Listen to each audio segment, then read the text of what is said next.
جب کائنات کے خاتمے کا خیال آتا ہے تو ذہن میں کیا تصویر بنتی ہے؟ شاید بلیک ہولز یا بگ بینگ کا الٹ سفر۔ لیکن کیا ہو اگر ایک قدیم متن اس انجام کی ایک بالکل مختلف، ایک بہت ہی گہری تصویر پیش کرتا ہو؟ دیکھیں، قرآن کا بیان کسی سائنسی تھیوری جیسا نہیں ہے، بلکہ یہ ایک کائناتی ہتھوڑے کی طرح ہے جو ہمارے شعور پر سیدھی ضرب لگاتا ہے۔ تو آئیے سورہ القاریہ کے اس طاقتور تجزیے میں اترتے ہیں۔ آج کی ماڈرن ایسٹرو فزکس ہمیں ہیٹ ڈیتھ کا نظریہ دیتی ہے، یعنی کائنات کا ایک ٹھنڈا، خاموش اور بے جان انجام، یا پھر بگ کرنچ، جہاں ہر چیز واپس ایک نقطے میں سکڑ جائے گی۔ یہ تھیوریز دلچسپ ضرور ہیں، لیکن ان میں کوئی احساس نہیں، کوئی جان نہیں۔ اس کے برعکس قرآن ہمیں کوئی لیبارٹری رپورٹ نہیں دیتا، بلکہ یہ ہمیں ایک تجربہ کرواتا ہے، ایک صوتی دھماکہ، ایک دل دہلا دینے والا کائناتی انتباہ، جو ہمیں اپنے وجود کی بنیادوں پر سوال اٹھانے پر مجبور کر دیتا ہے۔ اور یہیں وہ نقطہ ہے جہاں بات واقعی گہری ہو جاتی ہے۔ قرآن کا مقصد یہ نہیں کہ وہ کائنات کے خاتمے پر سائنسی حقائق کی کوئی لسٹ دے دے، نہیں، اس کا مقصد ایک ایسا تجربہ فراہم کرنا ہے جو سننے والے کے اعصاب کو جھنجھوڑ کر رکھ دے۔ تو اگر اس کا مقصد سائنسی طور پر درست ہونا نہیں تو پھر کیا ہے؟ جواب یہ ہے کہ اس کا مقصد ایک ایسی الہی دستک ہے جو ہمیں روحانی غفلت سے جگا دے۔ تو آئیے اس سورت کے بالکل مرکز میں سفر شروع کرتے ہیں، اور اس کے نام سے بہتر آغاز اور کیا ہو سکتا ہے؟ ایک ایسا نام جو اپنے اندر ایک پورا کائناتی طوفان چھپائے ہوئے ہے۔ آخر یہ القاریہ ہے کیا؟ میں جانتا ہوں کہ جب میں نے پہلی بار یہ نام سنا تھا تو میرے اندر بہت تجسس پیدا ہوا تھا، اور آج ہم مل کر اس راز سے پردہ اٹھائیں گے۔ القاریہ، وہ کھڑکھڑانے والی آفت۔ اللہ تعالیٰ اس سورت کا آغاز صرف ایک لفظ سے کرتے ہیں، ایک ایسا لفظ جو ایک دھماکے کی طرح گونجتا ہے، ایک ایسا لفظ جو صدیوں سے گونج رہا ہے اور سننے والے کے دل میں ایک گہری بے چینی پیدا کرتا ہے۔ اور اس ایک دھماکہ خیز لفظ کے بعد کیا آتا ہے؟ کوئی وضاحت، کوئی حکم نہیں، بلکہ ایک سوال آتا ہے، ایک ایسا سوال جو فضا میں معلق رہ جاتا ہے۔ کیا ہے وہ کھڑکھڑانے والی؟ یہ صرف تجسس ہی پیدا نہیں کرتا، یہ خوف بھی پیدا کرتا ہے۔ یہ بالکل اس خاموشی کی طرح ہے جو کسی بڑے طوفان سے پہلے آتی ہے۔ اور پھر لفظ اور سوال کے بعد وہ حتمی بیان آتا ہے جو ہماری سمجھ کی تمام حدود کو توڑ دیتا ہے۔ اور تمہیں کیا خبر کہ وہ کھڑکھڑانے والی کیا ہے؟ یہ صرف ایک سوال نہیں ہے، یہ ایک اعلان ہے کہ یہ واقعہ انسانی عقل اور تخیل سے بہت بہت آگے ہے۔ یہ وہ مقام ہے جہاں سائنس ختم ہو جاتی ہے اور ایمان شروع ہوتا ہے۔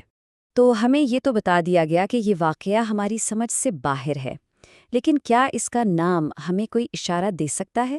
بالکل، اس لفظ کی جڑ ہے قرا، جس کا مطلب ہے دو سخت چیزوں کو ایک دوسرے پر پوری قوت سے مارنا۔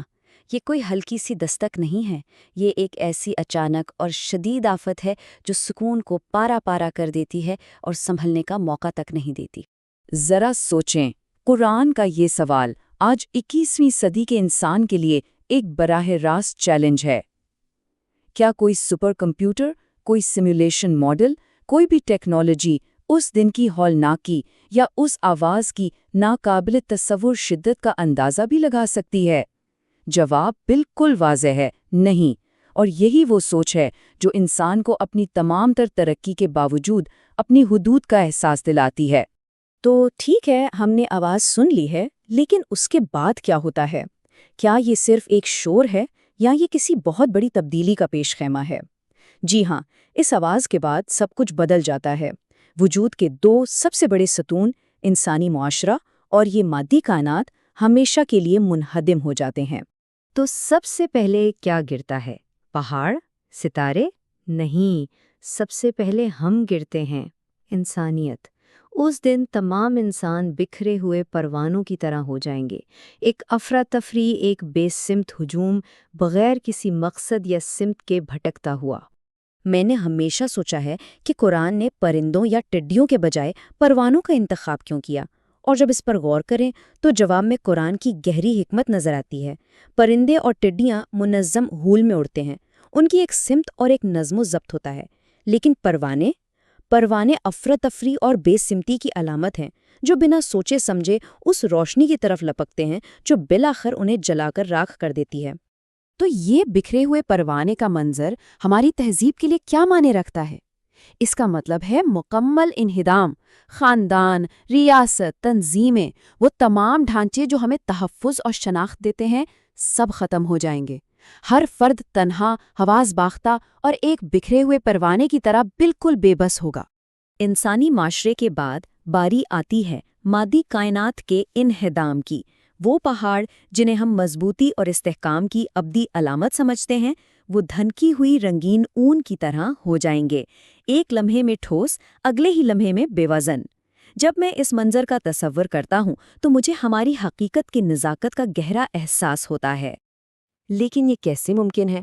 کیا یہ صرف شاعری ہے یا اس کے پیچھے کوئی گہری سائنسی سچائی چھپی ہے؟ یہ آیت ایٹمی فزکس کے ایک بنیادی اصول کی طرف اشارہ کرتی ہے۔ اس دن مادے کو جوڑ کر رکھنے والی قوتیں جیسے اسٹرانگ نیوکلیئر فورس اور کشش ثقل ختم کر دی جائیں گی، پہاڑوں کا وزن اور کثافت ختم ہو جائے گی اور وہ رنگین روئی کے گالوں کی طرح ہوا میں اڑنے لگیں گے۔ تو جب کائنات کا طبعی نظام درہم برہم ہو جائے گا تو کیا اس کے بعد صرف ایک خالی پن ہوگا؟ نہیں، بلکہ ایک نیا آغاز ہوگا۔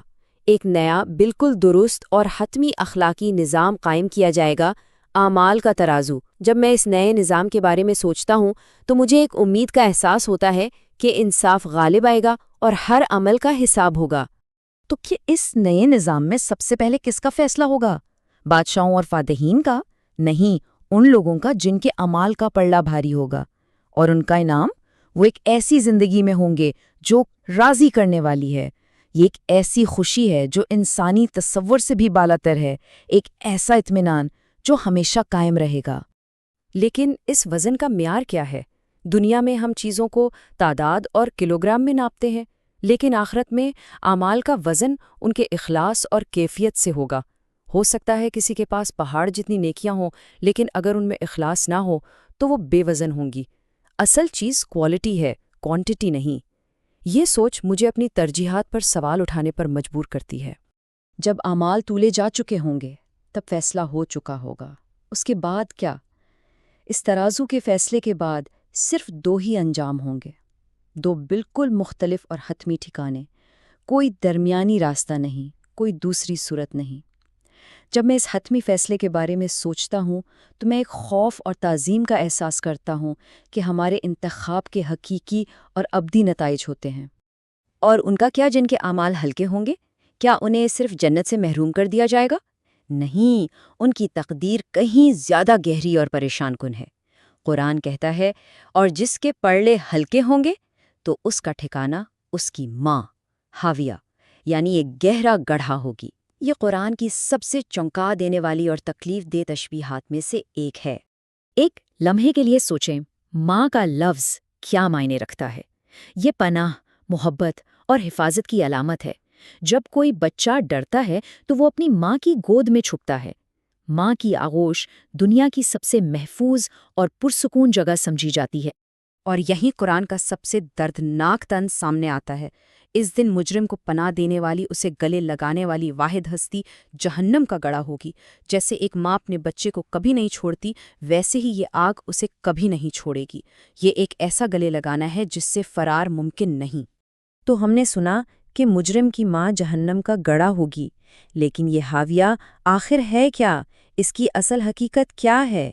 سورت کا اختتام اس آخری اور سب سے خوفناک راز سے پردہ اٹھاتا ہے۔ ایک بار پھر وہی سوال گونجتا ہے جو سورت کے شروع میں گونجا تھا، اور تم کیا جانو کہ وہ کیا ہے؟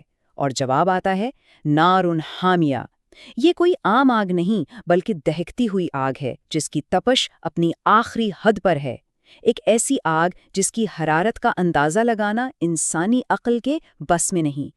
تو ہم نے کائنات کا خاتمہ دیکھا اور ایک نئے اخلاقی نظام کا قیام بھی۔ یہ صورت ہمیں یاد دلاتی ہے کہ یہ بلند و بالا پہاڑ اور یہ ٹھوس حقیقت سب عارضی ہے۔ اصل اور دائمی حقیقت وہ ترازو ہے جو ہمارے ہر عمل کو تول رہا ہے۔ یہ تجزیہ ہمیں ایک گہرے ذاتی سوال کے ساتھ چھوڑ جاتا ہے، ایک ایسا سوال جس کا جواب ہمیں اپنی زندگی میں تلاش کرنا ہے۔ کیا ہم ایسی زندگی گزار رہے ہیں جو آخرت کے ترازو پر بھاری ہوگی، یا کیا ہم اپنا وقت بے وزن چیزوں پر ضائع کر رہے ہیں؟